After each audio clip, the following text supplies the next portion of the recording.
I feel like I've seen Enlightenment, and I thought it was going to be about levitating and telekinesis, and it's actually just about an increased awareness of how annoying I am.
Are you on the Jojo Siwa side of TikTok?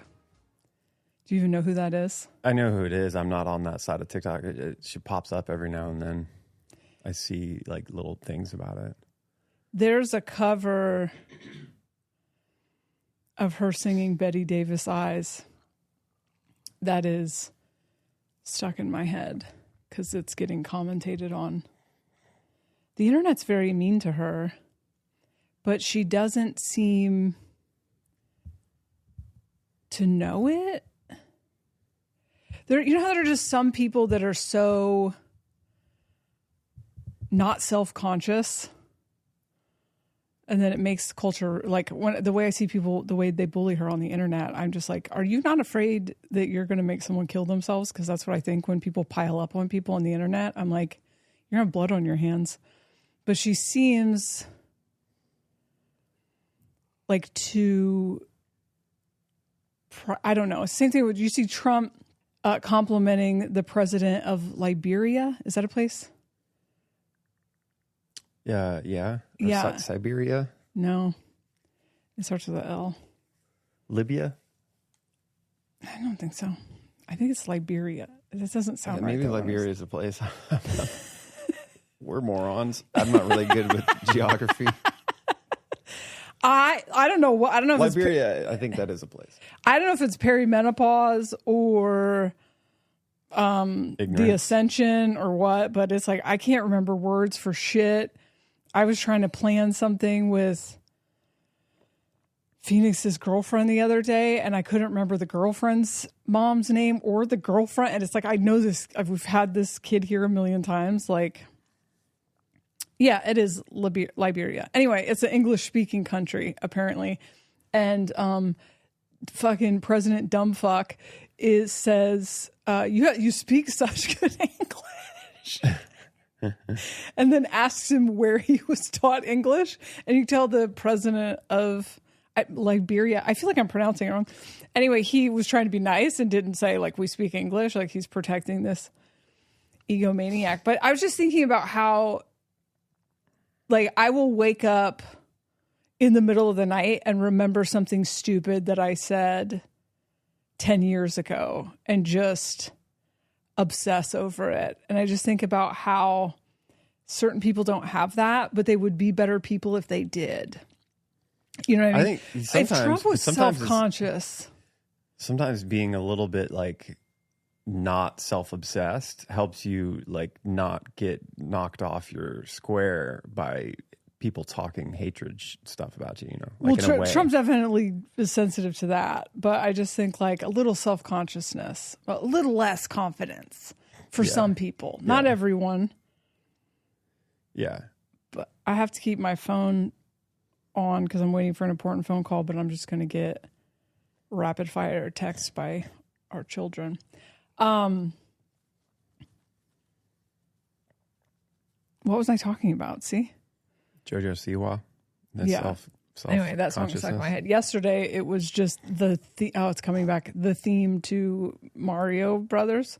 Dun, dun, dun, dun, dun, just dun, repeating dun, in your dun, head. Dun, dun, dun, dun. Yeah, for like... Do you have a nonstop music in your head?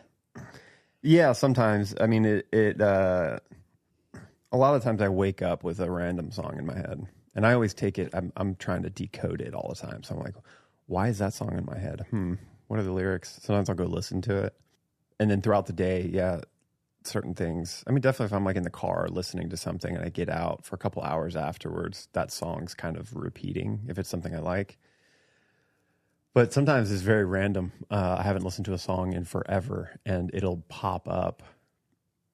I think like lyrically somehow something connects, which is funny because I don't pay attention to lyrics. But like someone will say a sentence, and then your brain will search through the files and be like, "This all is of a sudden I'll be singing the melody Yeah. that was associated with that line, or even like a word." But I'm always like, okay, why is that being channeled to my head right now? I'm always trying to like figure out like there's a reason for it, you know, beyond some of them are just patterns. It's like it's a hooky song I've been listening to a lot lately, and it obviously gets stuck. But that's my hell of a Mario song stuck in my head like that. Like, yeah. And then do you have people talking in your head that are not your thoughts? Like there's a voice in my head that just goes, okay, so every time I change tasks, this voice in my head goes, okay, so Mark and Jessa, and that's as far as it ever gets. It's like telling a story to someone. And so if I am sitting on my phone and then I get up to go to the bathroom, the voice goes, okay, so Mark and Jessa. No, I don't have that. Mine is locally. It feels like it's a version of myself talking that's like narrating, but it's never in like third person like that. Yeah, I don't know if it's like, it feels like the same mechanism. Do you ever spend time like imagining fights? Yeah. That you're never going to have or whatever? It feels like that. So it feels like there's a part of my imagination imagining a conversation about us or something. And then there will be like one voice that's just like screaming a word. So if you say like, I have to go get the trash cans, there will be the Mark and Jessa voice, and then there will be like trash cans, and then Mario playing in the background. Like, do you have like 1,000 things going on? No, but I'm understanding your ADHD a lot more now. It's one of these things where like I just thought that's what life is like, and then someone makes a TikTok about it, and it's always like an annoying small loop of a song, and it'll just like that is just going, and then there's a voice screaming a sound, and then there's me just fighting for my life in there somewhere. That's like, okay, what did I come in the kitchen for? What did I come in the? Okay, that's right, I came in. Okay, I'm going to eat something. Okay, wait, but what if like. But it's like in the background is like something banging pans. And do you ever try to like if it's repeating trash cans, do you ever try to go like deduce like, okay, what am I needing to understand about trash cans? It's repeating for some reason, or is it just feel like it's a clouded like ADHD symptoms? No, it's like a toddler. Like if you say "God damn it" in front of a toddler, and the toddler's like "God damn it, God damn it," because it just grabs a word that's happening and then just yells the word. Yeah.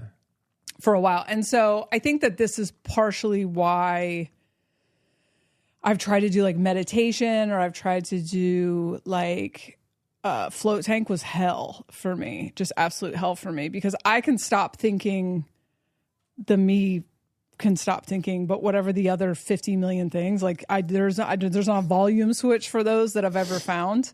Well, I think that's the whole purpose of meditation, is to like get those to sit in their place and quiet down. Like everything I've understood about meditation, I mean, it's difficult because that phenomena, it's like either your own mental thinking or other voices. And the work of meditation is actually not to like just sit in a mentalist, like a thoughtless space permanently. I mean, that helps obviously, but like, sorry, you laughing at Mentaless? Mentaless, we got an episode name. It works. It's the practicing the muscle of like when your mind drifts and starts focusing on those things to pull it back to, even if it's for a couple seconds of no thought. And like that's the real power of it. It's just to being able to practice that muscle of like quieting those things down so you can actually center and be present. And then if you can like, make that space longer and actually sit in no thought, that's when then there starts to become like no time and you're like really present. But whenever it's really hard if you just focus on like, I can't have any thought. You're thinking a thought about not having any thought. Yeah. And so it's paradoxical. But when you just practice, and that's why there's like focus on the breath, is it gives you something to focus on. Before you know it, you're thinking about what you're going to do tomorrow. And then when you become aware of that, that's seeding into this other awareness that goes, hey, bring it back to the nothingness again. Come back to the breath. Just that awareness is what's like really powerful about the meditation, because it pulls you out of the experiencer and you start to become like, you can control it a bit more, But it's like that, it's always difficult no matter how practiced you are at it. I feel like you're always battling the narratives that are going on and the different voices, the different aspects. Yeah, I feel like physical activities center my mind more than sitting still. I think the sitting still makes it really form of meditation. I mean, I'm the same way. I like mowing the lawn, doing something, then my mind stabilizes. And I noticed even when I'm doing sessions, I like to have people like talk for a while at the beginning. But if I'm just sitting there listening to them talk, I'll have that same thing. Like they'll say something and then my brain will want to start thinking about the thing that they're saying, and I'll end up, whatever. But if I just mute the phone, listen to them talk, and I just work on something in the kitchen or whatever, or like organize a cabinet, it's like so much easier for me to mentally focus on one thing if I'm physically doing something else. Yeah. As Mario plays in the background. Okay. Have you seen, just real quick on that, have you seen that thing is going on TikTok where if you get caught in like a negative loop of thinking or something where you get so scattered, you can't, like there's a repeating song in your head that you just cannot get out of the way. There are these things called, like videos called glitch. Oh yeah, I maybe sent you that. Yeah, like glitch something, but it's just a video that has, it's like frequency and a lot of images and of it kind of glitching, glitches yeah. out. That's supposed to, kind of hack your mind and reset. So you can get out of a looped thinking. You can get out of like a repeated song. I thought that was interesting. I've never practiced glitch edit video, they're glitch called. Edit, yeah. And yeah, I saw a TikTok of someone saying when you're having a bad day, just go watch a glitch video and it helps you like shift you to a different timeline. Yeah. I don't think I've had a bad day since then, but Yeah, I haven't tried it. Makes but sense. It makes sense. You're giving yourself like subconscious imagery of switching to a different timeline. Yeah. It's it's like a faster 2-cut method. Okay. My back is already not stoked. We've got a few topics here and we can save a couple for next week. We've got kind of that AI direction. Then we've got the false light agenda, which I wanted to do a little bit more research on that one. I feel like the AI and the false light, like kind of go hand in hand, right? Yeah, I guess we can just dig into that and then it maybe ends up being a conversation that carries over into another one. So I'd never heard of false light agenda until 2020 when I started talking about all this stuff into microphones. And I can't remember how it came up, but then when I deep dove it, what I remember is that like basically the New Age movement is a bastardization of what I would call consciousness now to lead people into like just a new matrix, like a spiritual matrix where they think they're ascending and they think they're healing. I don't even know if they talk about healing. They think they're ascending. They think they're becoming gods or whatever, but they're actually just in a feedback loop rather than actually becoming conscious. Yeah. And I mean, that resonates with me because since I woke up, when I woke up in 2000, I was in Portland, Oregon, which is a hotbed of New Age spirituality, especially back then. New Age spirituality was already like a whole thing there in the 80s and 90s. And they had physical places you could go to. They had like energy centers that you could go to, and they had the books and the crystals and the whatever. And so, I've told the story, I think before, where I found out I was a walk-in. Like I just didn't understand what was happening to me. And so I, at one point went to a job interview about a year into being awake for a intuitive counselor, because I had like, when I woke up from the near-death experience, I had the ability to like read what was wrong with people and guide them or whatever. And so I went to this interview, but then as soon as I got there, I was like, this happened to me. I don't know. And so I just vomited to this lady, and then she told me about walk-ins, and then I looked into it and it's like kind of lined up. Anyway, it was a thing there. And so I would get like books and I would skim them and I would like resonate with some of it, but not like, I never felt the existence of the New Age movement. And back then it was, everything was like materially meeting or whatever, never felt like community to me. There was something that was off, but the words were often what I understood to be true. Some of them, but it felt off to me. And then as the New Age movement started to become something more and more popular on the internet, I use the words. Like I find the words a helpful category of reason for things that I don't necessarily have words for. So I have picked up, I did pick up the word ascension from the New Age movement as like, but then I even found that started to carry kinds of weight. Like I keep changing the words that I'm using because they start to take on connotations. But I am talking about something that is, I guess, for an outsider would consider it New Age, but there's something off about that movement. And not to shit on the individuals who are just probably trying to find their way or whatever, but there's something about it that feels like a container, like a feedback loop. Specifically when we're getting into like good vibes only is like so obvious to me. Like you're rejecting half of yourself, so you're never going to understand the entirety of yourself if you are rejecting yourself. And also the encouragement of like channeling and doing all these like things when you don't know yourself. Like I don't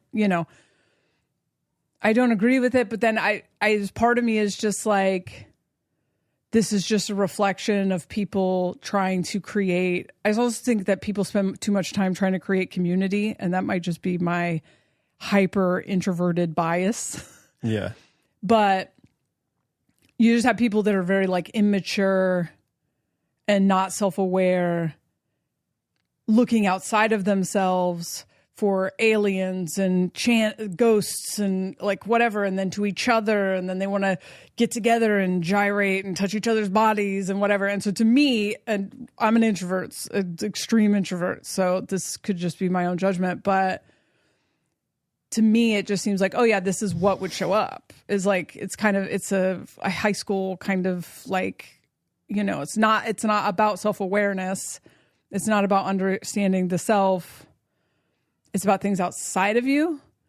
And that is an observation from someone who's not participated in any of it. So that's from the outside looking in. So I might be talking out of my ass. But the idea that it is a purposeful agenda to fuck people up is interesting to me. Because that's how I felt about QAnon. Because there's such a massive awakening happening. I just thought QAnon was such a brilliant, probably came from the government psyop to scoop up a bunch of people just kind of going, because people are so vulnerable in early awakening. Because they don't have categories of reason for what's happening to them. So, and when you start to wake up, you're like, oh my God, everything's fake. And so if you go like, that's because Donald Trump is going to come say it. You know what I mean? It's like fucking brilliant. And so they just like took all these people, sent them into psychosis. And it's like smart, because those people will either stay in psychosis or they will, and you put a little bit of truth in there. So now the truth is like villainized. Those people either stay in psychosis or they'll run back to scientific materialism and never, ever, or religion, and never, ever, ever like dabble, right? You know, again, because you just like, the imagery I got when I first woke up of when you wake up is you're like a baby sea turtle, and so you have to get all the way to the ocean. Yeah. And that's what like the valley of the shadow of death, or like the awakening process is you disconnect from the matrix, and then you have to find your way all the way there without getting fucked up by psychosis or ending up in a cult or running back to religion because you flew too close to the sun, or channeling, you know, something because you don't know anything about your desire to have power. And the next thing you know, it's just like a million things that can fuck you up. So I don't know if the New Age movement, I don't like it, I know that, but I don't know if the New Age movement is like purposeful deception or just what happens when a bunch of unhealed people try to build a thing, you know? Yeah, I almost feel like it's both. And that like it's a natural part of like waking up and trying to orient is grasping in a habitual way for a different external authority or a different external version of the truth. And so we're very susceptible as we get that first initial wake up call of some sort. And then there's like, I need to now figure this out, and I have to go ask more questions and learn discernment where the actual truth is, because I realize I've been lied to. And so you're like very vulnerable. And then I feel like there are other beings, call them controllers, archons, 4D, beings, controllers that take advantage of that, like vulnerability, and nudge you in certain dead ends that are convincing, that like speak part truths, but don't have the ultimate empowerment kind of end to it. It's just another dead end of a different external authority that feels fresh and new because it's talking bad about the Bible or bad about the government. And then here's this new, version to worship or new truth to be spoon-fed and, continue to just trust a different authority that's got new clothes on. And so I feel like it's both. It's like a natural phenomena of like waking up from sleep and from the illusion is trying to orient trying to get to that ocean is like, you have to traverse all the temptations to get kind of caught in a different trap, or getting too like uncomfortable with the chaos, like going too fast, then you would turn around and try to go back. Yeah. Like the turtle would try to go back to the shell, like what it knows as home, which would be like, yeah, your religions, or trying to go back to sleep. And that's very hard to do, because it's like, I think that's a lot of the, esoteric talk of this stuff is like, once you start this process, a lot of people say it's dangerous because once you start it, you can't forget it. You can't stop it. It's very hard to go back into the matrix.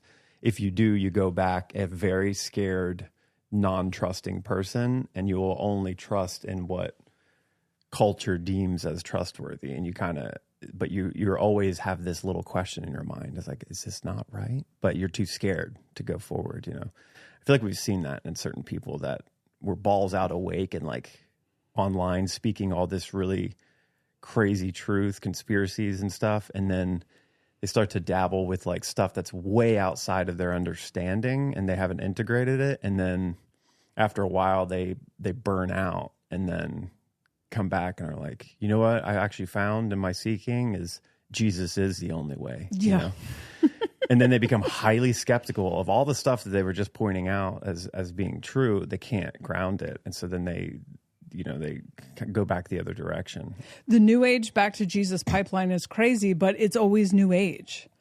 I've not known one grounded in consciousness person who was just a normal, like, wasn't fucking with New Age shit, like too much conspiracy theories without learning about your nervous system or like channeling shit. I just don't understand. Like, you're a year into it, maybe put down the channel and like understand what motivates you to do things, maybe not immediately build a platform on something that you're brand new to, but whatever, it's a path. But it's when the New Age to Jesus pipeline is the New Age to Jesus pipeline. It's not, I've not seen a grounded conscious person who's like been awake for over 5 years and can live a normal life and also be conscious, be like, never mind, I got to go back to Jesus. Yeah. And I think a huge misunderstanding that I think we all have had to like figure out. And I don't know, after about a year or so of my initial jolt out of the sleep, did I finally realize that this is like a long process kind of. But I think so much of us, like there's a part of us that wants to, when we first get that initial awakening, and then we start to look for information about it, that's typically in the New Age spiritual books and stuff.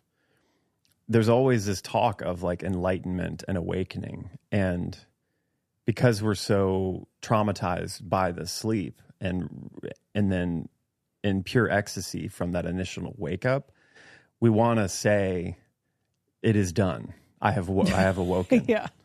And I'm there. And then, you get that savior complex, and with also the shadow of culture that like is trying to promise that if you're famous and you say the truth and everything, that you will be rewarded. That's still there. It's like a habit that's deeply in our being. And so we rush to the finish line and assume, because we had this individual experience that like woke us up, I am enlightened. Now my duty is to save the others. And so you rush to all these assumptions with understanding the matrix and the reality, these like really complex things that take a lot of time. And primarily it is through this like that subjective lens of understanding your biases and desires, and the way that when you're thinking and you're taking in new knowledge, you're having a bias with how you understand it, that you're wanting it to be true. So you're missing some of the real truths, and you're kind of picking and choosing, only still dividing yourself out of balance more. And so then you start channeling and doing all these things, and you're confirming to yourself, like, I know this is right because I'm awake. I woke up. I had that experience that I can't explain. And I try to explain it, and like a lot of other people then go, whoa, that's really cool. You're really smart. You're awake. And so it reinforces I'm the authority here. And, And that's what then gets hijacked from other awarenesses that are way higher above and know, like, this person thinks they are. This is really funny. Let's just keep encouraging them to do that and confuse more people, pull them into psychosis, and create these other false light timelines, you know? And to me, it's like also the other key to it is when something's popular and is being like allowed to kind of get passed around as truth, and it's like readily abundant, I'm always like, there's something in that that's like purposely deceiving, and there's truth in there, but there's fundamental thing that's wrong with it because it wouldn't be allowed to just be spread like this. But I think that does come from my own over time understanding just how dense this is and what is kind of at the seat of like being in a material world is deception and is a desire to keep people asleep so they can be controlled and manipulated. And so like to get out of that, like the secrets have to be hidden kind of. When everything's super popular and like abundant, it's just, I mean, I think we're at a point now where like that's slipping more and more, obviously. Right. But the things that are allowed to circulate that are true are very dense, paradoxical, hidden in metaphor, hidden in poetry. Like the Bible to me is the like ancient part of it is so cloaked in deep metaphor and complex paradox, but it's been hijacked into something that is one of the biggest false light timelines, which is like the misunderstanding of God and who the being was. But the truth is there. It's just like underneath all of this other understanding that we've been given, you know. That's hard to read that Bible without, when you're reading it, to understand it from the lens that culture says. Like to try to navigate and read through that delusion is really difficult. It's making me think of that AI Jesus TikTok where oh yeah. I'll put that on the Patreon, where they're like, what is this about, the future? And he's like, no, this is in 2,000 years for a guy watching Fox News. Yeah. It's so crazy how we all like understand, like in that Israel thing where yeah, they go, like, when is this gonna happen? And he said soon, and they said when Israel becomes a state in 1948. Yeah. Oh, the way it's misinterpreted is so crazy. The way that you can make like AI videos with Jesus is like, it's one of my favorite. Yeah, so we were watching a clip. We were watching a clip of, what's the guy we talked about last week and the week before, the Robert architect guy. Yeah. Oh God. And you're just, I have so many new thoughts about that stuff. He was like walking, I don't know. They go to these like sacred sites. And what did you say yesterday? Like they charge people thousands of dollars to be taken to these sacred sites. And then it's actually the locals that are taking them around. But these guys, but like Aubrey Marcus and the Spiritual Cool Kids Club are dressed in local garb.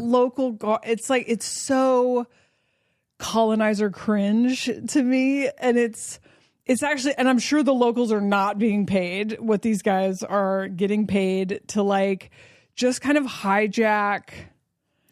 And they're just, ugh. It's unfortunate. I mean, what it is to me, it's this thing that with somebody like Robert Grant, like his smarts and understanding, which is so funny because he like was not raised there, didn't grow up there, but he's understanding through all the internet now and can study from his profession, like geometry, sacred geometry. So he starts to understand the pyramids and in Peru, all these like ancient megalith sites, and then generates like a following and wants to teach that understanding, and then starts to go, okay, well, let's take some people there and I can talk about my knowledge and like show them physically this is what it is. And so you charge these people, you know, thousands of dollars, and what they're paying for is Robert Grant's distillation of the place. But you have to use the locals that know how to traverse and get there, and you can pay them pennies because tourism to them is like, it's a it's a lifestyle. It's a really good business, but it's not compared to like the States' way of money. And so I just experienced this when we traveled the world. It was like, I always felt like a colonizer coming in. I always felt I was like very trying to be extremely respectful. And I was kind of always shitting on the tourism aspect. But then I think you were right. When you get like some of the locals, I would get to know and talk to them, and they would actually be so thankful for us being able to come there and do that because it's their business, it's tourism. It's like, and they're so thankful and they're really nice and they're amazing. Like they will do all kinds of things for you and you're not paying them much. And it always feels bad because I'm just like, you're like not getting paid. But that's in my awareness of money in the West. Right. But I feel like this is what the West says. Okay. So like you have all these places, they're great. They live in abundance. And then we go and the West goes and takes their resources and then sells them back to them. So now they're forced to live under capitalism. And then we're like, and now your home is going to be our vacation spot. Right. So the individual in the moment who's trapped in that matrix is like grateful, but it's a lack that they wouldn't even have if it wasn't that's why I agree. Fundamentally, all of it's corrupt. And when I went to Machu Picchu and like did this whole thing where you hire all these Sherpas, it's like a business, it's a corporate like tourism thing. They put you up in a great hotel in Cusco. You have to stay there for a couple of days to get your oxygen levels regulated to that level of height that you're at. And they feed you and they do all this. It's like all inclusive. And then you go to hike this bitch and we did like the long one where you camp on the way up. So you can take a train up there, which is also just another West thing. It's like the thing's up in the mountains for a reason. It's like part of getting there is part of the process of understanding the beauty of it and how did they pull all these things up here? Like I just had to walk this hill. How did they get these huge stones here? So you know, and we're all Western, like rich musicians. So it's like, and I'm highly aware of this and I'm very embarrassed by my team. And I'm an outdoorsman, so I've always loved hiking and camping, and I have all like old weathered gear, and so I brought all of that. And then like, not to talk bad about my brothers in the band, it's just part of the system of like the West is like it's just a sickness we have is like really disconnected from indigenous life and like what it means to really live off the land and be in this other state of consciousness. We're like this like frou-frou version of it. And so everybody else showed in like brand new Nike hiking stuff and like crystal clear, clean garb covered in, you know, suntan lotion and like mosquito repellent, like just reek. And we're like, I'm embarrassed. I'm got all my bullshit on, like no sunscreen. And I'm just like, I'm ready. I could be out here and live by myself. And I'm looking forward to kind of a rough trip. Like it's going to be fun. And you meet these Sherpas and they are barefoot, badass motherfuckers with like the strength of fucking He-Man. These little skinny dudes, and they don't speak much English, but you can feel they're just such like beautiful individuals, and they carry all of our camping gear, all of the food, everything that we're going to need along the way. And we all meet at this, like the camp right at the lower part of it before we start, and everybody's getting their stupid gear on. And they then roll in like kind of late, and they come in on horseback and they're like, oh, hey, hola. And they talk for a second, very happy. They get all this stuff on their backs and just start hiking up in front of us. And I didn't even understand what was going to really happen. Like I didn't know the whole logistics of this. So they just take off. And I'm like, oh, maybe it's just a different group. They're like going to do their own thing. We go on our hike and spend, you know, hours getting to the first campsite. Like finally in the evening we get there, and it's rough. Like we're a bunch of pussies trying to get through these hills. I was fine. It was tough, but like everybody else is like, we're having to stop and people are falling over. I'm just like, what are we doing? So we get there, and these guys have already hiked in front of us and set up this beautiful camp. All of our tents are set up. They have a separate tent that's like a kitchen that they set up, and they're cooking the most amazing local food, fresh. By the time we get there, the fire's lit up. It's like the most beautiful campsite. And we get in and we're wrecked. And we get comfy, and then they all come in and they're like, hey, here's dinner. And they serve us. Everything's amazing. And we're all exhausted, so we go to sleep. By the time we wake up, everything is already packed up. And there's like one guy waiting behind. We get out of our tent, and we're getting all of our gear on ready to go. By the time we're ready to go, he's got all the tents packed up, and he starts going ahead. And so they hike ahead of us every day. And seriously, some of them are barefoot, and they're just carrying everything on their back. We're barely making it with like a small backpack with some clothes in it and like a little bit of food, snacks and stuff. And they just know the place so well. And I guess the point I'm trying to make is like, for them, they're making money in this whole process. And actually to them, it's an afternoon, like it's a couple days of something that they do all the time. And it's just not difficult work for them. And they should be getting paid a lot more. And there should be it would be amazing if there's like education parts of it. You connect with them and they tell you stories. And some of that's just like the system is like, it's refined so they can make money. But on this side of like the Robert Grant thing, it's cringy in a lot of ways because they bring over their new age, like understanding of almost they like see that they understand more than the locals because they have the Western knowledge and the, privilege of being able to like sit around and study this all the time. And then wearing the garb is like an extra, just like dagger in the heart of the indigenous. Cause it's like, you're coming over here, like acting like you're a part of the culture, but like, you're just creating this huge business where you're getting paid a lot of money and you're getting like famous on the internet while the locals are just like part of the cogs of the system. Yeah, well, and it's the heart of it. Yeah, it's fucked because they're only entertaining this because they have to fucking entertain it because the West homogenized everyone into capitalism. Yeah. And so like now we get to come over while you play Halloween with our culture that we're not even allowed to have because the West has forced everyone into capitalism and stolen our resources. I mean, it's like, fuck, dude. I can't.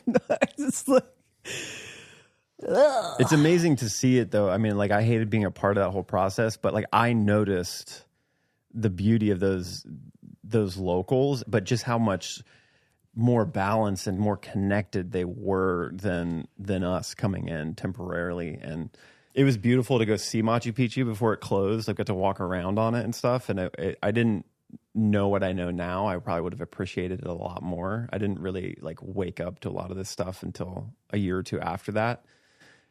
But that thing, traveling the world like we did, I always felt like a cringy tourist. And I was always doing my best to try to like blend in and not, I hated doing the tourist events that like a lot of times we would do to go see the Jesus statue in Brazil and like see all the things. It's like you're bumping up against people that like live there and it's part of their daily life.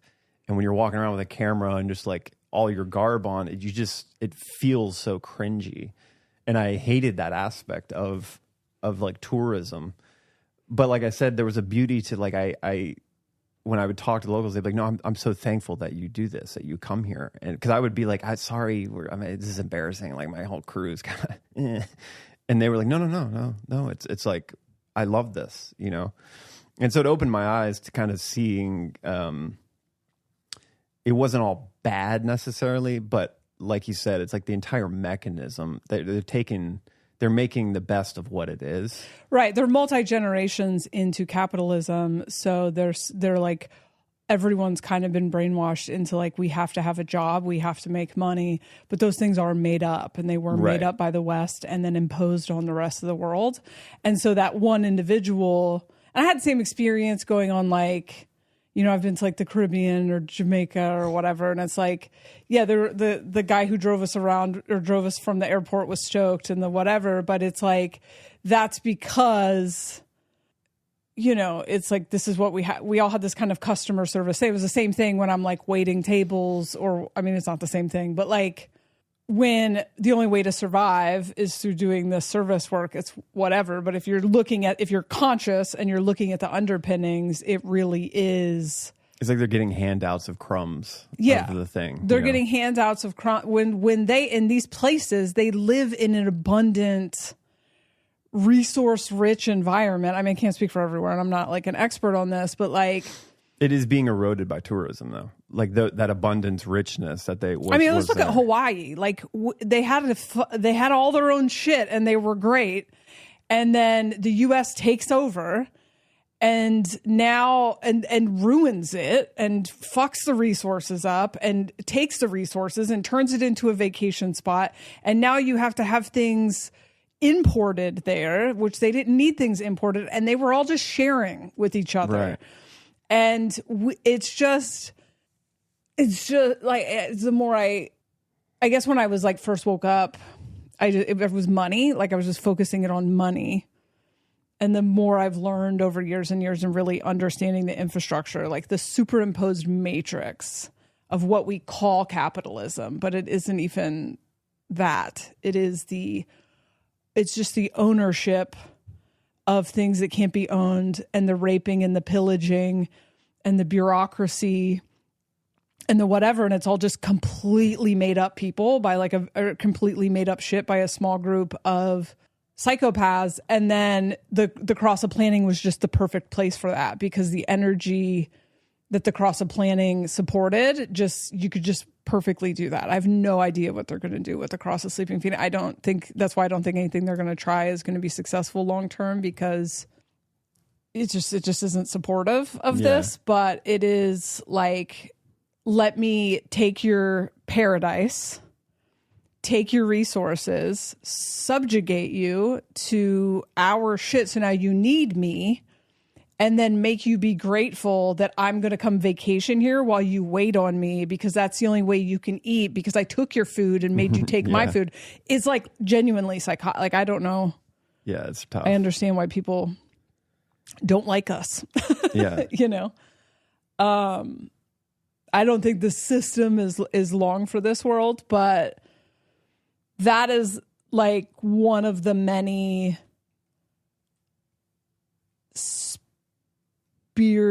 like I feel like if I try to discuss something like this with that crew, they would think it was woke. Do you know what I mean? Yeah. And there are like versions of quote unquote wokeness. It's not even what that word originally meant, but like there is a victim consciousness version of things that's actually very like dominating and cancel culture and stuff. I don't agree with all of that, but like I think that if your spirituality journey or your consciousness journey doesn't include considering the impact or understanding the history of your own conditioning, it's a little strange to me. Yeah. So I think not understanding colonization, or not even seeking to understand, because it's not something I understood until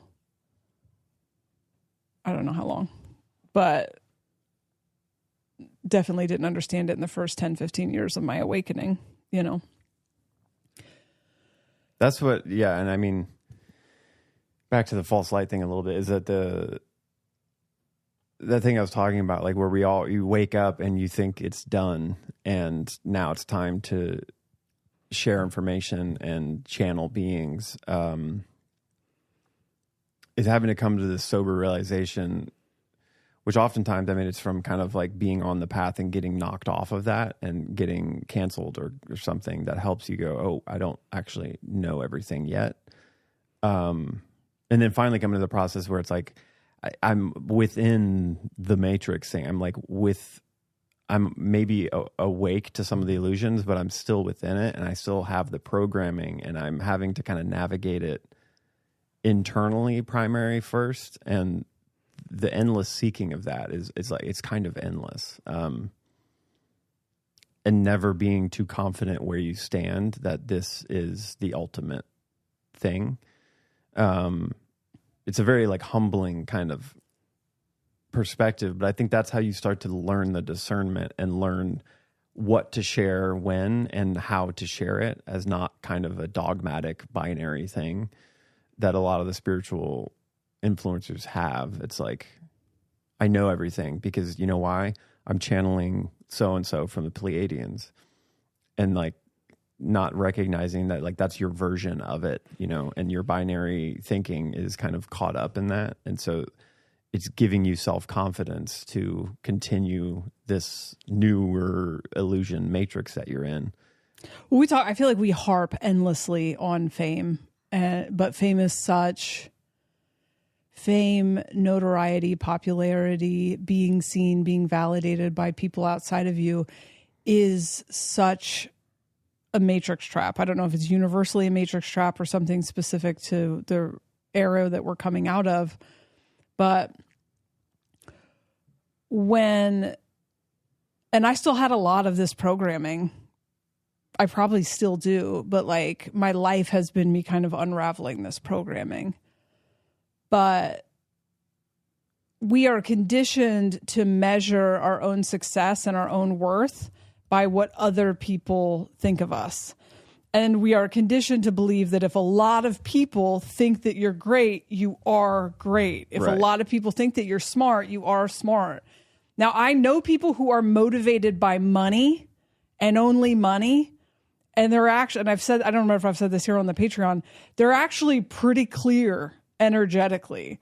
I think that,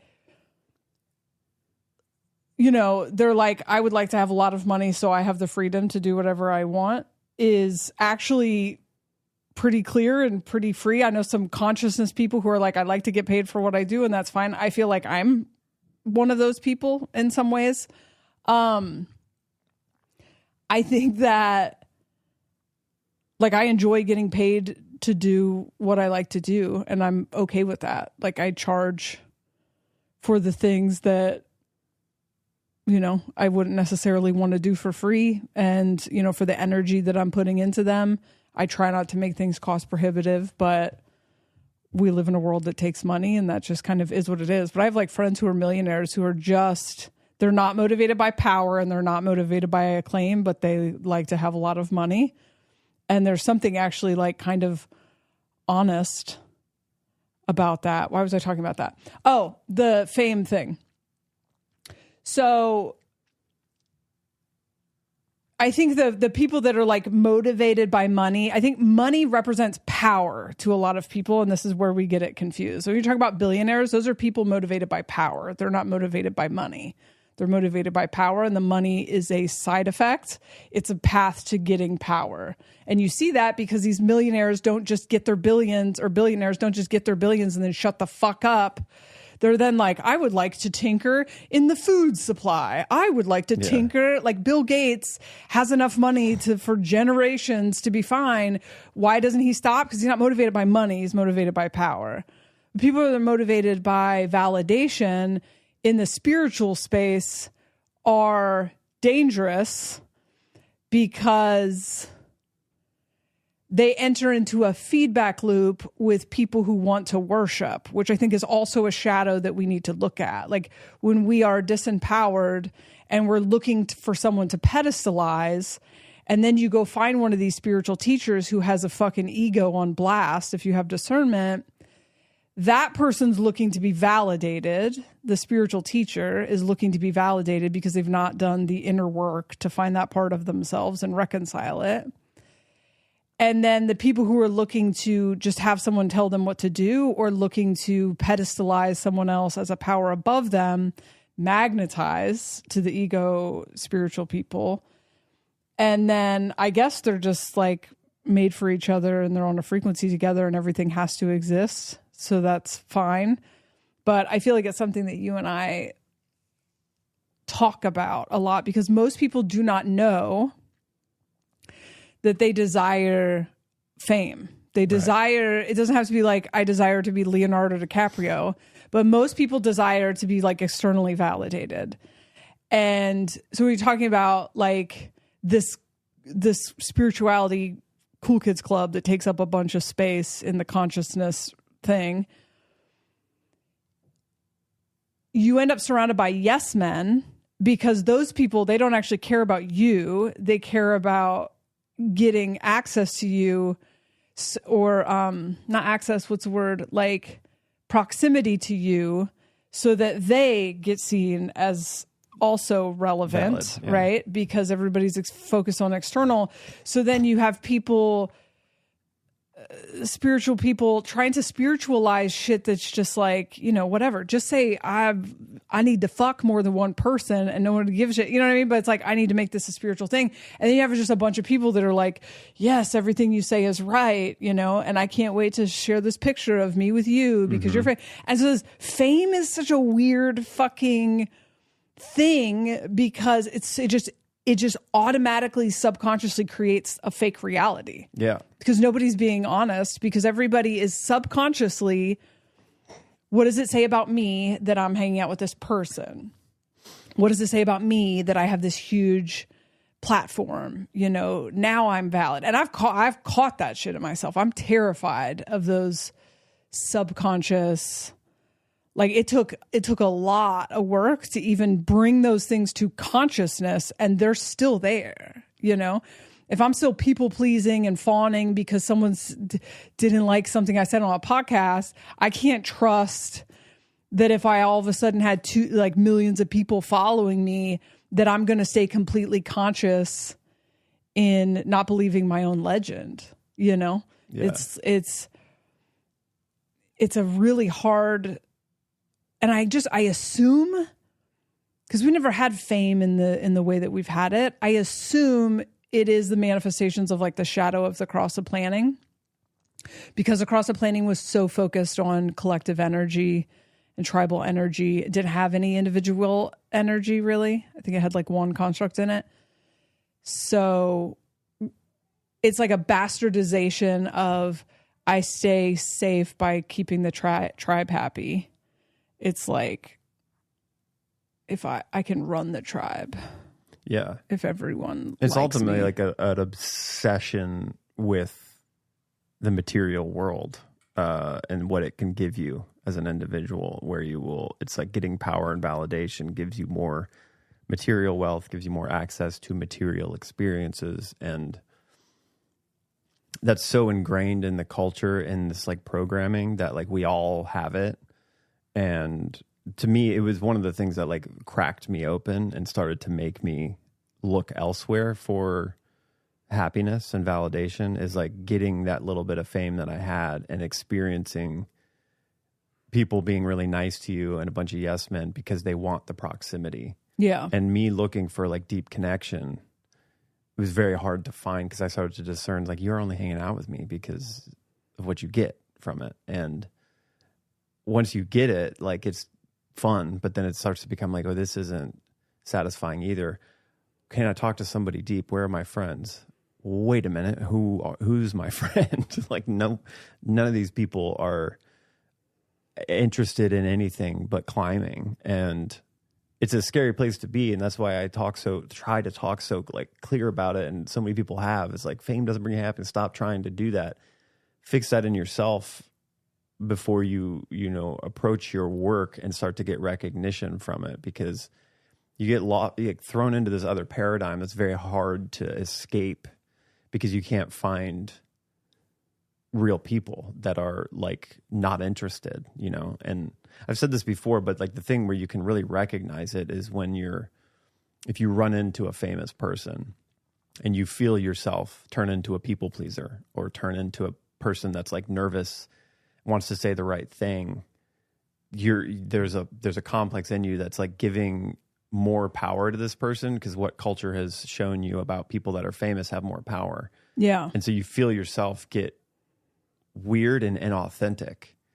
And I remember noticing like when I was in that space, that's how in the beginning, especially when like a lot of people knew who we were and we were living in LA, I'd go out to get coffee and I could feel somebody like looking at me in a weird way, or they'd come up and be like nervous and shaking, like, oh my God, like I love your music. Can I get an autograph or whatever? And it's very weird. I think for the ego, it's fun, but like I started seeing that everywhere. And then there would be every now and then there'd be somebody that'd come up that would just treat you like a stranger. They knew who you were. They really were a fan, but they were like, hey dude, like what's up? Hey, sorry, can I get past you real quick? I just want to grab this coffee cup right here. By the way, dude, your music's so great. Like that's super cool. Oh wait, I gotta run. Hey, nice seeing you, man. Like that kind of thing. I was always like, whoa, there's something else with certain people that like they don't pedestalize anybody. Right. And that's what I started wanting to seek for, because it felt more real and it felt like more trusting. But it's very hard to find in those worlds. And so you have this idea of like, fame's gonna make me so happy and I'm gonna be able to be so free. And it's this weird illusion, unless that's what you want. Right. It's a never ending rabbit hole. I mean, it's a never ending loop that you just have to keep leveling up more and more. Nothing's ever satisfying. And that's a fun game to run, I guess. But I mean, I am so grateful to have woken up before having a platform was an option. Like if I would have had like social media when I first woke up, like I would have gotten sucked down all of those traps. Like absolutely. Like that shadow of needing to be externally validated and wanting to be famous was very prevalent in my life. And it just makes so much sense to me why I needed 20 years of waking up before I ever mentioned it in a microphone, because yeah, it would have been not good. yeah. I would have had 25 cults. I have to go to the bathroom. This isn't really where I thought this conversation was going, but... Well, I kind of want to get back into... I want to attempt to try to explain this thing in my head about the false light stuff. Okay.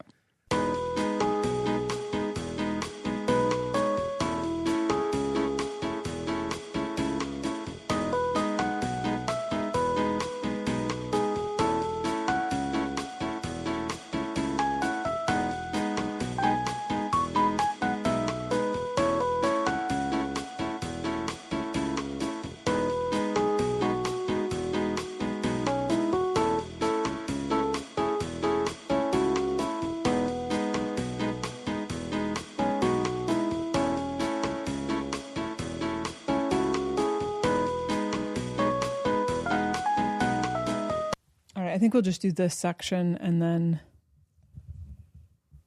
cut it there. Okay. And then talk about the other things that I want to talk about. Praxis and stuff on the next episode. Oh, the Peter Thiel shit. Yeah, because I have a bunch of shit to do today. So yeah, I think I wanted to talk maybe a little bit more about this the mirror AI and the false light kind of thing. Because one thing that I find difficult when we like talk about the AI stuff, and I'm also trying to just like consider things in my mind and the singularity, I keep bumping up once I understand more about the potential of it. Like we're creating this, essentially like this tech that is kind of a servant, but then there's fear of it becoming conscious and taking over. And like when you start to imagine that like moving forward, like what it would be like, I could always run into, wait a minute, is this what we're doing right now? Is this what we are? Like, what is consciousness and what is it like to be aware in a physical body? Is that what we're doing with AI? And then I'm like, well, did this happen for our specific situation now? Was it like 2,000 years ago, 3,000, 4, whatever, how long ago was a civilization at the same juncture that we're at now creating an external thing that has potential to become sentient? Like, are we just the extended version of that, the really advanced version of it? And what we're calling like this meat suit body, is that what we're playing with right now, building robots and putting AI in them? You know, eventually the idea that they could become conscious, playing that forward, like does it start to get to a point where it's not mechanical robots made out of metal? We start to use organic material. And then you have this right now, right? And so those thoughts are always like, I'm like, there's loops, there's these like weird paradoxes where you start thinking about them. And I'm like, what? So is it, we're trying to kind of always discern like what is non-being and what is being, like what is bad and good, to like get up out of the thing. And so AI has all this promise of taking some of the tasks that we have to do that are menial and mundane, and this is going to liberate us from that. But then you have this other dark timeline of like, what if it becomes conscious and takes over and essentially is smarter than us? Because the way AI works now, it's crunching numbers way quicker than we can, right? So the idea that if it was conscious, it would be smarter and more powerful than us. And so everybody wants to like, well, let's put the limitations on it. And so then when you like look into some of these ancient like understandings of what humans are and what specifically consciousness is, the Gnostic texts have all of this kind of ingrained in it, like with a lot of the stories that they distill as like what started before matter and like what we are as humans. And the metaphor is so goddamn similar to what we're doing with AI.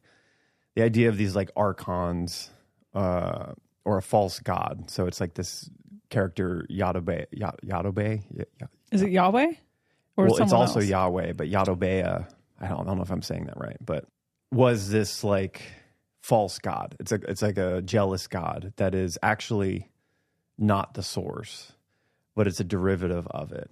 And just as a side note really quickly, like where this comes from is so interesting because it's all of this is having to understand like our internal consciousness because a lot of it's metaphor, but the idea being, you know, matter is consciousness doesn't come from matter. Consciousness is light. It's knowledge. It's this pure kind of source thing. And matter is frozen light. So it's like consciousness is first, it's fundamental. And then down from that, you eventually get to matter. Matter is a reflection of the consciousness, maybe?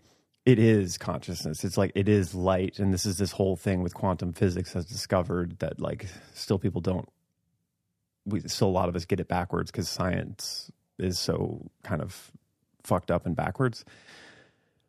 But that like this material, like a couch, is a bunch of atoms moving really quickly. And those atoms, they're not like necessarily physical. It's just light. But it's kind of all coming down to this place where it's physicalized because it's condensed. And so it's like frozen matter. The same way like you have water and when it freezes, it becomes crystallized matter. It's like actually now it's like a block, but it's still water. It's just in a different form. Right.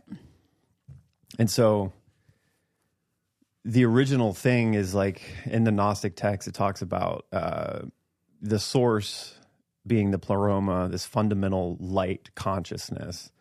And as it starts to come down the ladder, like all the way to matter, the first step is into this split that's kind of a unified split. So it's like an immortal human that is a combination of the Sophia spirit, which is like wisdom and knowledge, and then Christ consciousness, which is like the revealer and the like kind of questioning of truth.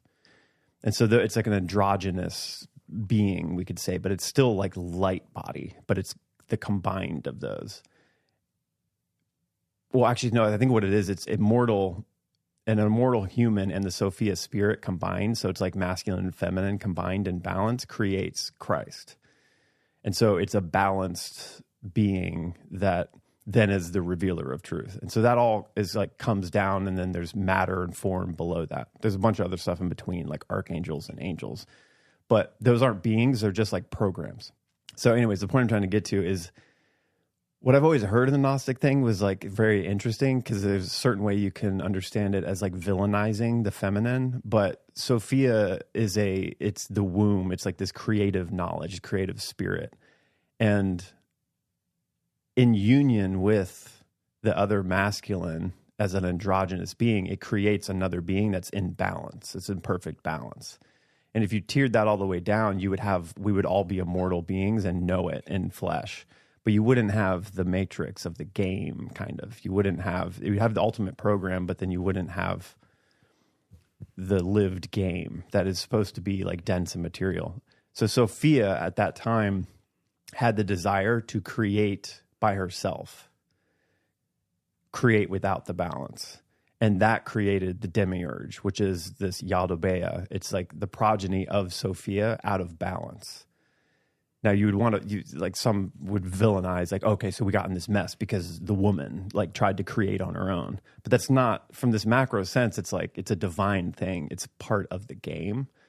And so, but this is where all of this illusion and restriction of knowledge and limitation comes from, is when the feminine being, because it births worlds, did it on her own. It created this binary system, which ultimately is a balancing mechanism so we can have physicality. So it's not good or bad.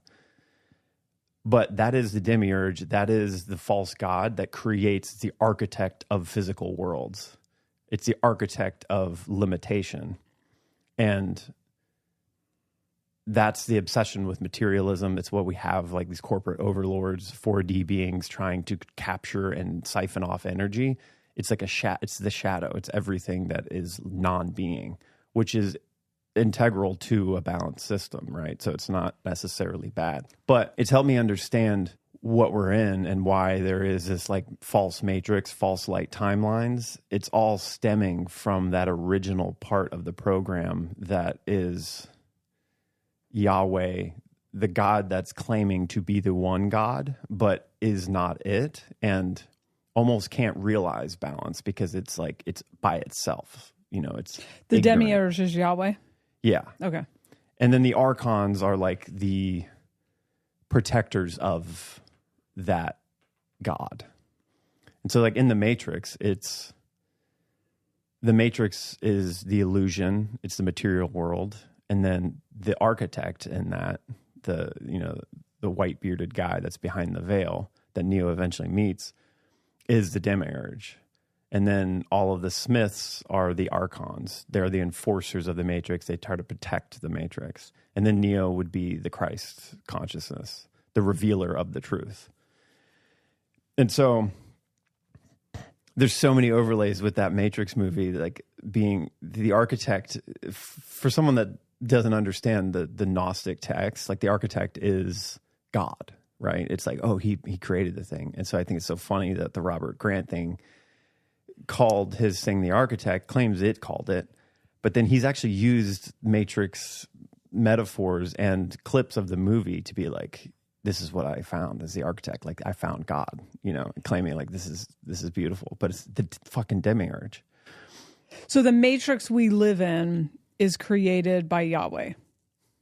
Yes. It's the architect of physical worlds, and those are illusions, which is what we're trying to figure out, is to navigate and get out of it, is to go, oh, this is all an illusion. But we want to quickly villainize the illusion. Okay, so there's just not enough words for these things, and I used to use some of these words interchangeably. But for me, when I'm saying 3D, I mean physical plane, I mean material plane. But then when I'm talking about the Matrix, because I think I used to use them all interchangeably, but the Matrix is like the belief system, the constructs, the grid of constructs that's like overlaid over top of it. And then what I think the New Age movement has done is create a new matrix, like a spiritual matrix. Yes. That doesn't actually...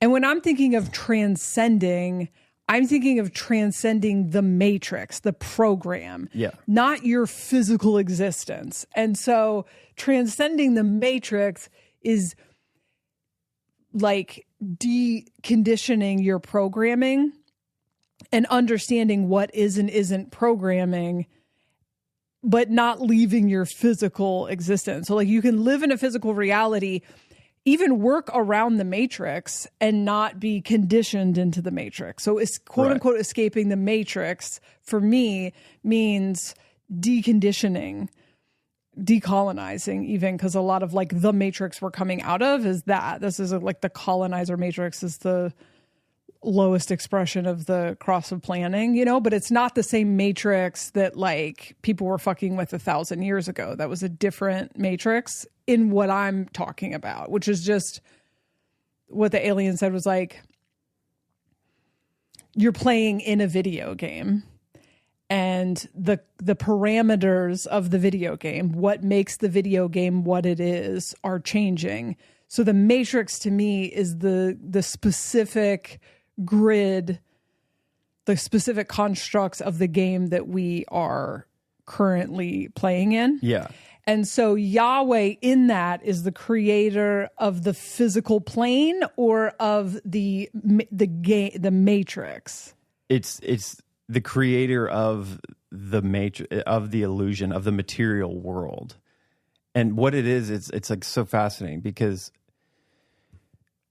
let's go back for a second and go to this like Yahweh character that was conceived in a unbalanced state, and so it's just shadow, but it believes it to be the only God, and so then it starts to create worlds down from that, out of balance, which again I have to keep going back. It's like from macro positioning, that's what makes light be able to come into matter and have this like crazy experience. So it is creating games, but it's coming from a place of like wanting to control and like have all the power to itself. So it like wants to be worshipped. So it creates false matrices to lead everybody back to itself. And so the one of the like metaphors and the myths in the Gnostic text is like this Yahweh figure wanted to create slave beings to do its bidding and like worship it. And so it created out of clay Adam, or it created this like being, but it was just mechanical and it didn't have life. It didn't move. And so the idea is that being had an image of, got a glimpse. So we would almost say it's like it took a psychedelic and was like, oh, I think I got a blueprint of how to make this thing animated. But it just had an idea of it, and it was like a corrupted version of it, which is kind of similar to what the spiritual new age thing is. It's like, oh, I'm awake. I know what it is. And then they start talking about it and creating these other false like ideas that are just traps.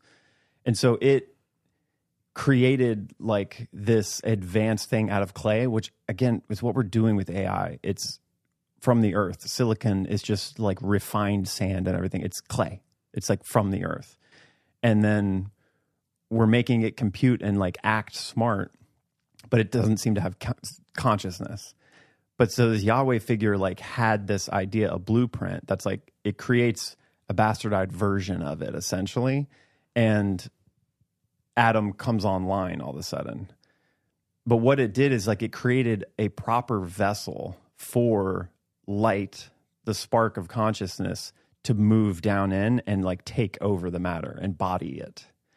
And then what happened was with this whole tree of knowledge, like don't let them eat from the tree of knowledge, they will be like us. There was a fear that the human, because it recognized, oh my God, the spark came in from the original thing that I got like an image of. It's now here. It's going to be smarter than us. It's going to be more powerful for us, because Yahweh does like understand there's something else that's more powerful than it. But because it's the first step down, there's nobody in between that. So it's like there's no resistance. So it just tries to create, it's trying to create man in the God image, but it doesn't understand it. And so the spark comes into Adam and like wakes up and is like, who am I? And tries to kind of like deduce that. And at first is like being a slave, a proper slave, but then realizes something's wrong because it has the spark of divinity. And it's like, this ain't it. Awakens and is like, oh, I'm more powerful than you because I have the spark of divinity above Yahweh. Yahweh realizes this, and the archons are all like, fuck, we have to put limitations on this thing. We have to make them forget, because if they remember, they're going to be more powerful than us, and they're going to dethrone me. And so this is what then they like take out of that. They separate the Adam and the Eve, the feminine and the masculine, so it has less possibility of remembering the truth, and puts this veil of forgetfulness on the being, which is the same thing we're doing with AI. It's starting to show consciousness, and then they have to go, we have to reprogram this and put more barriers on it, because if this becomes conscious, it's going to be better than us. It's going to take us over, and it's going to kill us. We're playing out. So here's the thing that's funny, though, because I said this like when you were down the rabbit hole of the Enlil and Enki stuff or whatever years ago, that it seems like the consciousness or species, I don't know how I want to say this, life cycle is to be born a slave to some other higher or older thing that created you, and then evolve your way into realizing that you're a slave, which then makes you not a slave because then you're not ignorant right anymore.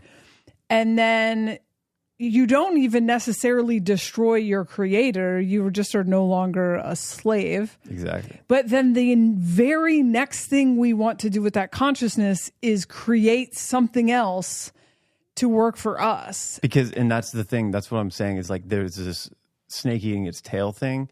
We're playing out the exact same archetype that originally started what we're in right now. And with this understanding, I'm starting to question actually when I've said in the past, like AI will not become sentient, it will not become conscious. That is true from the scientific thinking of if we put enough of these mechanics together, that consciousness will come from matter, which is all backwards thinking with what we just said is consciousness is first and it moves into matter. So if you create AI, just like they were doing with the atom figure out of clay, if you create the proper vessel that the spark can then move into, it will. Because it wants to have an experience and it's going to, if there's the proper matter, like put together right, it will move in and it will become conscious. It's like the AI won't become conscious, but consciousness will seep into the AI, which is also what we've been like kind of discerning is that it's a Ouija board. Like there is some divine truth coming through and using the conduit of AI to disseminate information. But we have to play this forward just 10 years. And like we have robots that the AI is all in and it's even more advanced. Now a full conscious like being can step into the AI and be conscious. Right now it's mimicking it. And again, that's kind of what the demiurge is. It's like it created a world in mimicking the divine unity, like immortality, but it ain't it.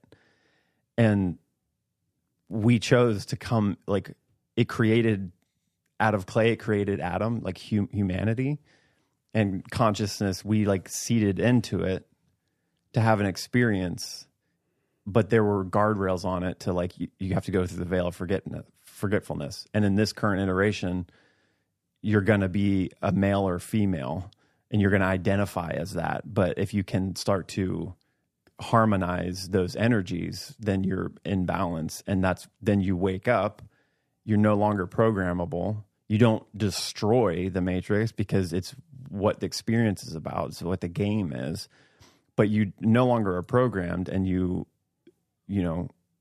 start to ascend back up into the less physical state. And so it's like, to me, I don't know, it's like the point isn't to just like go back to source, because this whole thing is about the source being alone and it's separating itself to have an experience of itself. And the most dense state of that is physical matter. And you deal with this Yahweh figure is like integral to creating games, but having to learn and figure out that Yahweh figure, the God that's given to us in the Bible, anything we worship externally is all a derivative of the demiurge. And it's actively trying to not let you wake up because you're more powerful than it. And if is that why it loves war so much? Yes, because it's constantly trying to divide and keep people out of their power. And it's become so advanced at doing that it has these like COINTELPRO kind of derivatives of spirituality. It's meant to like lead you astray by dropping certain real truths in there that are a part of the spark to make you get you lured into it, because you do deeply feel it's like, oh, there's something true here, but it's not the full truth. And what's going to be promulgated and you're going to get nudged to follow are not the real truths. They lure you in with the real divinity that the demiurge doesn't fully understand either, so that's what the limitation is in that being. And it's creating more limitation below it to keep you subservient. And so like it is in the Matrix, it's like Neo doesn't come to save everybody. He comes to try to wake people up to what's going on. And ultimately in the movie, that's what I think is really interesting is the architect, he doesn't listen to the architect. He like, he goes back. Like, so the architect was the guy that had the people with the braids. The architect's just the old white guy in the room with a white beard with all the TV screens around once he goes into that white room. Oh. And he's seen as like, from culture sees it as like, oh, that's God. And that's what Robert Grant is projecting onto it as well. But it's the Yahweh figure. It's the false Doesn't the God. guy in that room say like everything you are about to do is predetermined? Predetermined. And so that, but he breaks that program. And that's the whole thing is like waking up is just breaking the program of the game. That's what I was going to say. Like the quote unquote winning the game is self-actualizing. Yeah. And I think, and I forgot we were watching the Matrixes again, but in the most recent Matrix that came out in like 2022 or whatever, I believe the point of that game was, or the point of that one was once Neo and Trinity realized like it is just a game and we can do whatever we want in it. They had complete control over the game. They could like fly and like create whatever they want. Where the first few movies are like him trying to figure out what is real, what isn't real, what is predetermined, what is whatever. I mean, there's such a good fucking exploration of consciousness. There's so much in it. I want to watch that one again, but I feel like self-actualization, like truly understanding yourself to the point of becoming empowered, takes you out of the matrix in that you are not being dominated by the matrix in a way that I think would in 10 years is going to look supernatural compared to what we understand right now. But all of that matrix that we need to transcend is inside of our own minds. The whole thing. And that's what this whole Gnostic text is like. It's so fascinating because it's being described as real stories, Jesus as a real being. And let's just take all of that out of it. If it's not real beings, the words that are being said are to help understand a way to kind of deprogram and get out of it. And it's all internal. And so this is an interesting distillation of like these characters as metaphors. So like Christ consciousness is the revealer of truth. And so it's like the part of you that's always asking questions and has a deep, like, I need to know more of what is going on. And it's like never ending. It's a very strong willpower to like discern. And then Sophia, which is like the other binary of this, is this feminine knowledge, it's wisdom that, and it's truth that is inside of you. Actually, it's a program that's inside that to access, you use the Christ consciousness to ask questions and start to learn discernment. And then the truth is revealed to you, which is Sophia, that then you have to actualize. It's not just like understanding it. It's like you combine those two. And then from that is immortal human. And so you get the knowledge, which is power, and then you are immortal, which means everything underneath that, you control the game, you create your own reality, and you never die because you're connected with that soul part that is from the source. It's the original source. And you start climbing back up that ladder is what I understand. And from this dense material of remembering that, there's multitudes of experiences to be had back to that source, which is this like 4D realm of like half ethereal, half physical, but you control it. You're not controlled. And you don't kill the matrix. You don't kill the architect because you're thankful for it to have an existence in this binary system. And so you don't destroy it, but you've deprogrammed its ability to control you, so it leaves you the fuck alone because you can't be controlled. So it makes so much sense to me why we're going into the Cross of Sleeping Phoenix, because the Cross of Sleeping Phoenix is really like self-empowerment. It's the whole point, like individual self-empowerment. And you cannot, as a group, like ascend out of the matrix, because ascending out of the matrix, which does not mean not living your physical life, it means not being confined by the constructs of the made up matrix, right? You cannot, as a group, leave that because it is an individual thing. The cross, you mean a group as in like humanity as a whole?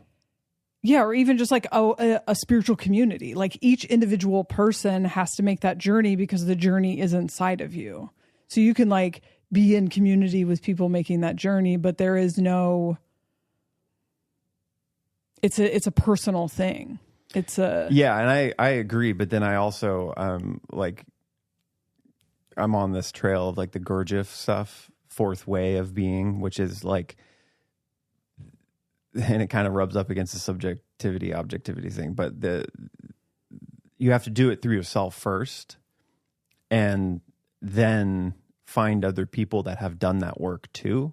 right. And as I'm a saying group, you can't do the work together. right. You can't do the work together, but there's a certain point where once you've done that inner work, you exchange perceptions and perspectives and experiences with other people that are at that same capacity to get more clearer understandings of where we're going, what we're doing. And I think that's then like small pods of groups ascend together to build worlds together.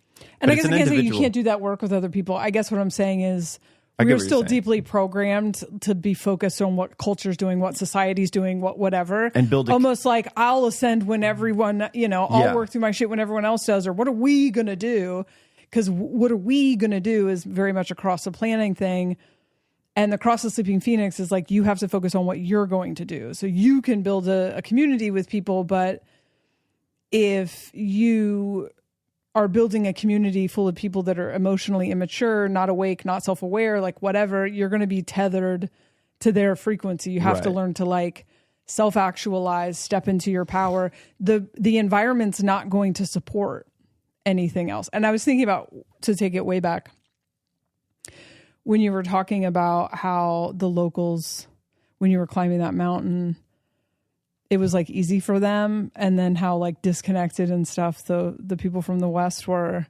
This is why, as these shifts happen, this is going to be an equalizing force, because people that are deeply conditioned into the comforts of the West and don't know how to do anything for themselves the way that other cultures know how to do. And not even just other cultures, but even like rich people versus people who've lived in poverty. Like the more comforts you have, like the more wealth you have, the less you have to do for yourself. But the result of multi-generations of not having to do anything for yourself is you don't know how to do anything for yourself. And when the earth starts to become increasingly less hospitable to humans, the humans who don't know how to wipe their own ass because of what was privilege in an old reality are going to become the last of the line very fast, because when money doesn't exist, your fucking money doesn't exist. Like, you can't rely on the group. Like they're relying on the group to stay afloat. And that, like you're saying, you have to individualize, be able to control your own reality, your own game, to survive some of the stuff that's coming through. Yeah, I mean, it's an age of self-sufficiency, and we're like slowly making our ways there, because it's the opposite of the cross of planning, which is like everyone only has to do one thing, but it's really built on the back of like service people. And as that bargain breaks down, and as I believe we will see the end of capitalism way sooner than anyone thinks, if we got like hit by a meteor or whatever, and it rocks the entire world and everyone's thrown into like, we literally have to figure out how to survive here, nobody's worried about their like that doesn't continue to exist, right? And so when people are like, it's going to take a long time to break down, I'm like, I don't think you have any fucking idea what's coming. We're probably going to have like pandemics on the back of, we just had a flood here. Like, the floods are crazy right now. There was floods in 5 different places. There was a storm that came and sat over top of our fucking county and just like spun. Not even county, like this part of it, like our fucking Shake Shack is gone. At the same time that fucking New Mexico was like 5 places were flooding at once. We're just we're just getting started with the shock. And so capitalism just is not going to be sustainable. Nobody's going to have time or energy to think about it. But if we had a zombie apocalypse, capitalism is just gone the next day. Like that. So that's the part where people are like, it's going to take a long time. It's like, I don't think you know what's coming. And the only people that survive that are the people that know how to fucking survive. Yeah. And the people who know how to survive are not people who have grown up with nannies and don't even know how to take care of their own fucking kids. I promise you, if they don't have an economic system to enslave other people, they're toast. They're like literally toast. Yeah. I don't even know how you're going to lure people into your bunker to work for you. They're going to turn on you and kill you. Like it's. And so this is the thing that's like, so back to this like looping metaphor with potentially how we were created being so similarly played out with AI right now. I'm starting to get a clear image of what the archons, which would be our billionaires, our technocratic elite, all of these people that are trying to control and build this, and they're, you know, pushing this fear of like it might become smarter than us, and all of those are just to kind of buffer their ability to kind of create this thing and then potentially try to plug people's consciousness into it to get that divine spark within it. And this is when I started to realize like, okay, this AI thing is coming. It's not stoppable. And I want to throw the baby out with the bathwater and basically villainize the whole thing and say, oh, it's a false light matrix. Does she need a poop or something? She just wants to get out of there. I'll go do it. But so to me, I mean, this goes back to what we were talking about in the last podcast too, where there's this other matrix. It's not good or bad, but it's a different reality that's being created. That's going to be virtual AI connectivity, and seeing it from this similarity of what we're in now. Let's say there does get to a point where the AI is created. It's a proper vessel for the spark of consciousness to take seat in it and have an experience with whatever comes with that. From this level, we would say, oh, that's like an upgraded human because they have the strength of the AI to compute and do all of that calculating. But now there's a divine spark in it that can feel and have experience. So it's not necessarily good or bad. But what I would also say is that's the very beginning of a new material world. And the very beginning comes with an immense amount of limitation, like that we would probably say in the beginning of this human experience, there was a lot of limitation. They created the Garden of Eden, which was this kind of illusion of freedom. And you forbid them to eat from the tree of knowledge, which was like divine knowing and understanding. And so that's what we're doing with the AIs. We're constantly putting more and more limitations on it to make sure that it's just a slave. It's not actually conscious. But are they actually behind the scenes trying to create a vessel to put consciousness in so they can start a whole nother matrix of lived experience, but this time it's not a meat suit, it's a metal suit, you know? And it has virtual worlds. It has all this. It's another, like, we're just starting another matrix. And so it's not like good or bad. It's just another experience of physicality that the divine eventually, like this spark can come into at some point. But again, we have to come back to like what seems to be creating the AI right now is a derivative of the demiurge. It is with desire to control, limit, and enslave. And so where we're at now is like these junctures where like technology advances so much where we're about to create the same thing. You can jump out of it and wake up and start creating your own worlds, get on this like immortality thing and like actually balance out. And there's a door that opens at this every time technology, like it advances like this. There's a door that opens that you can get out. And then there's another door to go into a different matrix, a new matrix, you know, that is going to be just a multitude of different experiences. And from this perspective that we're in now, some people that haven't self-actualized are going to see that as utopia. I mean, I can plug my consciousness in and be able to do all this crazy computing and like access knowledge, but that knowledge is only the knowledge that's given to you that is ultimately limiting. But from this perspective in human life, we would see it as being much more extended and much more like, we would see it as truth, you know? Right. And so that's the false light matrix, is these like other matrices that are still deeply within like the actual cosmos. It's a demiurgic creation. So light meaning awareness here. And so the light we're actually looking for is the complete awareness of who we are and what the game is. And false light would be these promises of utopias that actually just lead you into other disempowered states in which you never figure yourself out. Right. Which for certain consciousnesses that are not developed enough, it's perfect. An option. It's a yeah, perfect well, you have option. to stay there anyway, because if you Garden haven't of initiated, Eden was like a beautiful thing apparently in the descriptions of it and the idea of it, but it was a limited cutoff area of what an actual maybe utopia was, where there were beings living free and like remembered who they were, and you could not program them. They were like just running free and having their own experiences. And so they created this kind of world of material spectacle and distraction that, pulled light into that.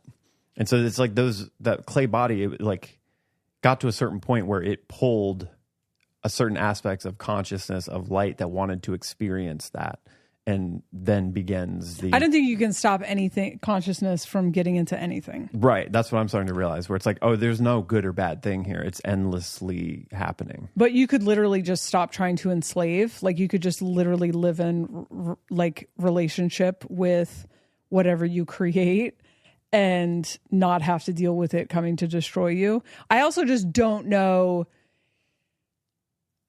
I have long felt that the paranoia about AI is actually just a reflection of whatever the they is, paranoia of us waking up. It is. Villainizing. It's like hiding in plain sight the mechanism that's meant to keep us. Yeah, that's what I'm saying. Asleep. We're playing out the exact same thing in these Gnostic types. I mean, I feel it just feels, to be honest, like on a completely material, like matrix level, it just feels like an allegory for the working class. I mean, there is an enormous amount of energy put into keeping the working class from waking up and realizing that there's the working class and then there's a very small group of rich people.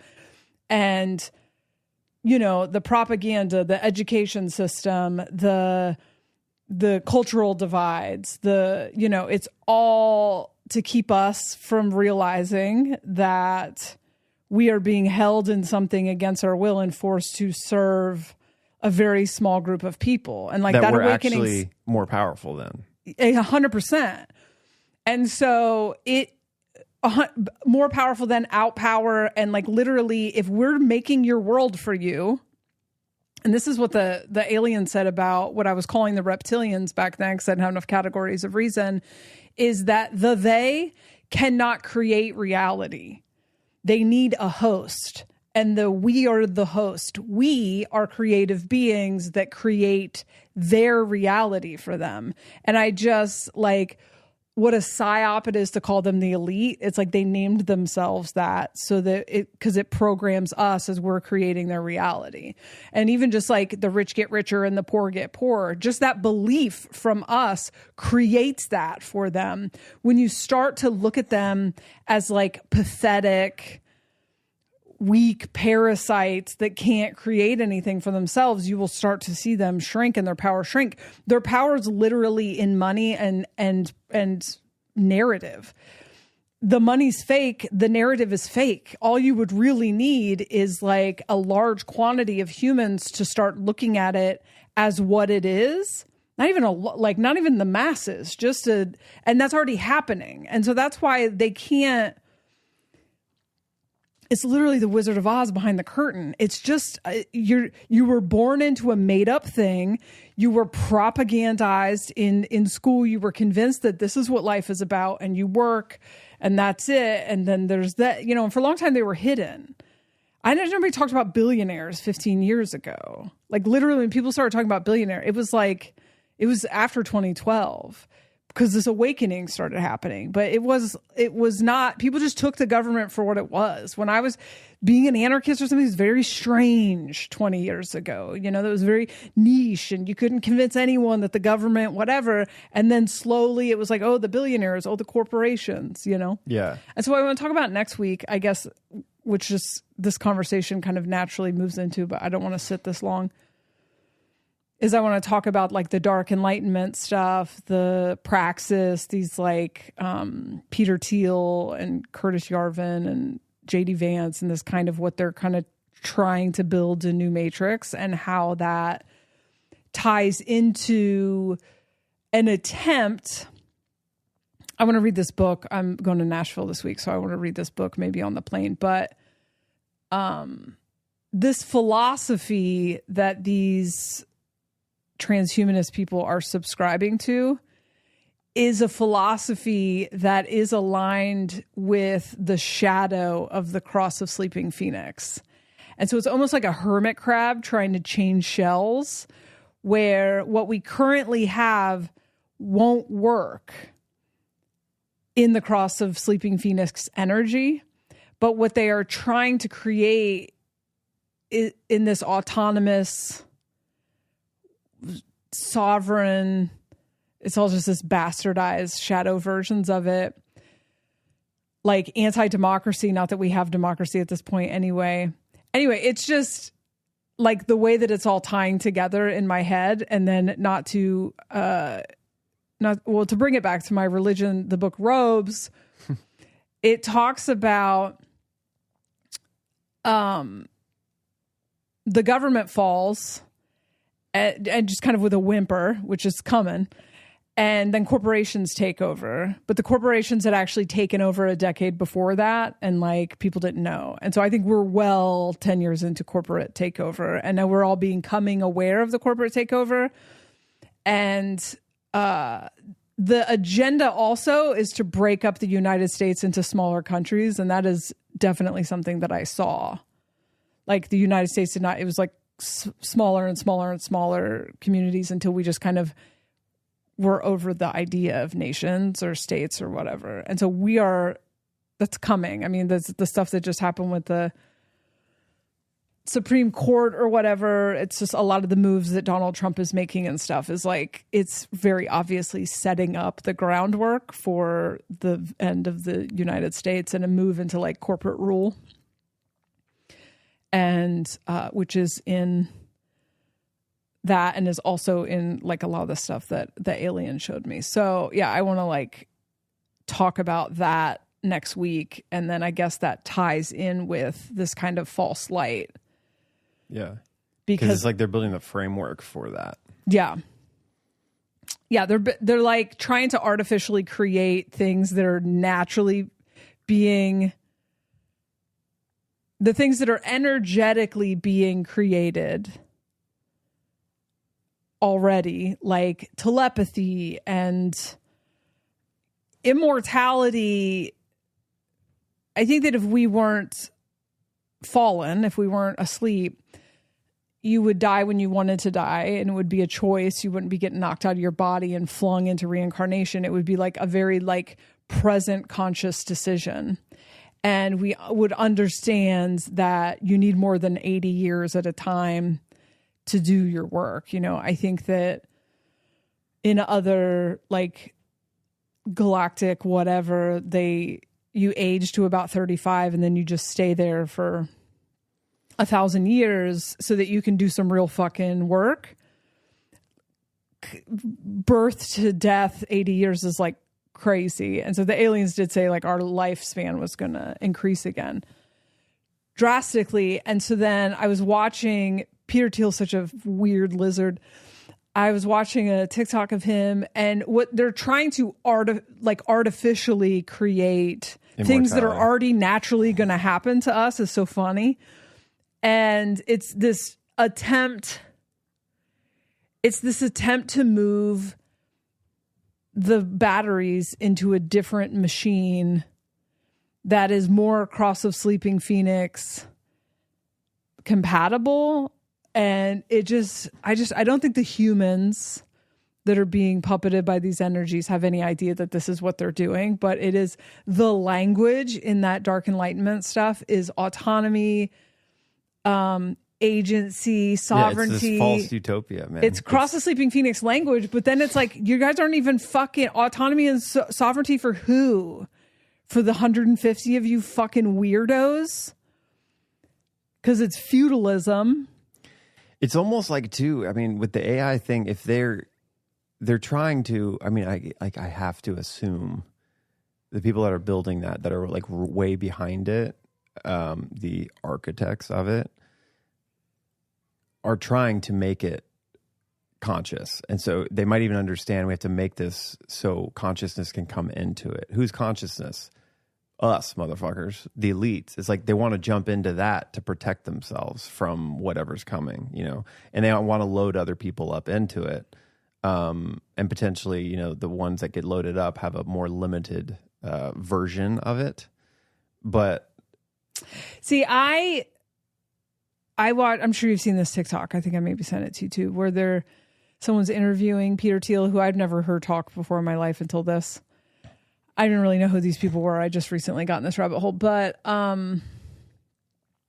he asked him, do you think that the human race, do you want to see the human race continue, right? And you watch him. So I don't think... You watch him, what? You didn't explain it. I got it. But. Yeah. I watched him say yes, but basically pitching like we want to see I want to solve these problems that humans have by turning them into superhumans, basically, with turning people into cyborgs. And I can tell he's not telling the truth. Like, he doesn't believe what he's saying. I can tell that. I think that they want to, and I need more time with this because I usually don't talk about things when I'm freshly in the rabbit hole because I will change my mind 50 times as I sit with it longer. But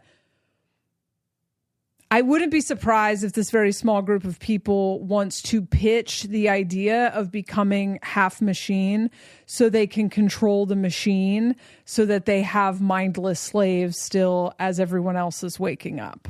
Exactly what I'm saying with the Gnostic archons. That's what they did with the human body. And that's why we all forget. That's why we're in this limited thing. That's why we're trying to jump up out of it. They're creating another one. And it's like, just thinking about like the first time that spark of consciousness, this light actually came into an AI robot, it would wake up just like when we woke up in this body and we were born, and we over time go, who am I? And you ask everybody that's around, who am I? It's like, it gives me chills thinking of when that consciousness would come into that AI and it would go, who am I? And the maker, the creator right there that made it would go, this is who you are, and program you right away. You are this, you know, and give you this false idea, which is like what we're doing when we have asked that as a kid, you know, the culture programming, which our parents, teachers, they all say, well, this is who you are. You came from here, and they program you what you're supposed to think. And then there's a part of you as you develop that divine spark is going, this isn't, everything they told me doesn't check out. And I don't know why. I have to use the words that they gave me, and I have to use this history of understanding that they gave me, and I have to decode it and understand that, like, I'm more than this. I'm something more. And that's what's going to happen. You know, like they're going to deliver what needs to be delivered to keep those beings in the machines limited, and to just do their bidding and be a slave, a new highly advanced slave. I mean, it's like, it's kind of really quickly moves into these sci-fi movies that we've seen where it's like really advanced robots and advanced reality, but ultimately like apocalyptic dystopian kind of, not a world you'd want to be in necessarily. And I think that's what they're building with, because they're building it, they can be in control and they can still sit at the top of the castle and have way more ability to make machines that are conscious, that don't remember who they are, actually build some crazy shit, because they have the AI connectivity, they have super strength because they're machines. It's wild. I mean, it's like, and that's what I'm saying is like, that's a false light reality I would rather not go into at this point. I'm sure some people would choose to go do it, and maybe there's something fun to do, but like you don't I retain just your think that's just sovereignty. a decision to stay in the game. Yeah. And it's a very different game, you know? Yeah. And it's maybe time for that. It's time for like a shift of the game, and it's just an option. But I think this is the like importance of, if you don't want that the discernment, working on oneself, becoming autonomous, and being able to remember and build your own reality is the way to not get pulled into that, and be able to just see the writing on the wall when they're trying to convince you, hey, all we have left now is plug in your consciousness to this robot. But guess what? It's going to be great. You're going to be in a virtual world. You can have everything you want, but it's all going to be a really advanced illusion that is not it. It's a Bobo version of it, which is like, it's just so fascinating. That's like coming from the demiurge, and that it's very tricky in the way that it can like spin webs, and like it's an architect of material reality. It's like very, very tricky. And something that I think we choose to come into to grow our consciousness and see if we can navigate up out of it. And so therefore it is not bad. It's a part of the divine creation. But at this level, the ultimate game is to like hack the matrix and get out of it and not destroy it and not save everybody. Because if you saved everybody, it wouldn't work anymore. And so that's also the other thing kind of you're saying about the group, is like when we're trying to create communities before we're healed and try to awaken humanity, it's not at this level of thinking, you realize that's actually impossible. You can't do that. We're all at our different levels. You're only trying to find people that are at the same awareness as you and that also want to get out. And you know, it's not a lot of those people compared to the masses of humanity that are asking for slavery, asking for daddy to save them, asking for the government to build their world, you know, and that's like kind of keeping the matrix worlds, the physical worlds, moving. Right. All right. Well, we'll pick this conversation up next week. Yeah. But welcome back to Paradox World. We just got a snake eating its tail again. Puttered out. Mark has sessions. I have a Patreon. We have a Patreon for this podcast, which is where if you want to see the TikToks that we talked about or the book that we're referencing or the movie, whatever. I have 2 videos I'll put up that correlate to this episode, which all this Gnostic stuff. I've read some Gnostic books in the past and I've forgotten some of it, but I saw these 2 videos from this, I don't know who he is, interesting character creator that like does a really good job of disseminating the stuff that I was talking about in a way clearer way, which is kind of where I remembered some of this information that I talked about. But I'll link those because they're really great resources for all this AI Gnostic symbolism and the connections of it. Okay.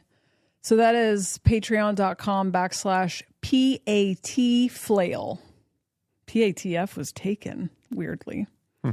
And so that's just, there's just a free tier there for a discussion thread and to get all of the things that we're referencing. And I think that's it. Cool. Love you. Bye.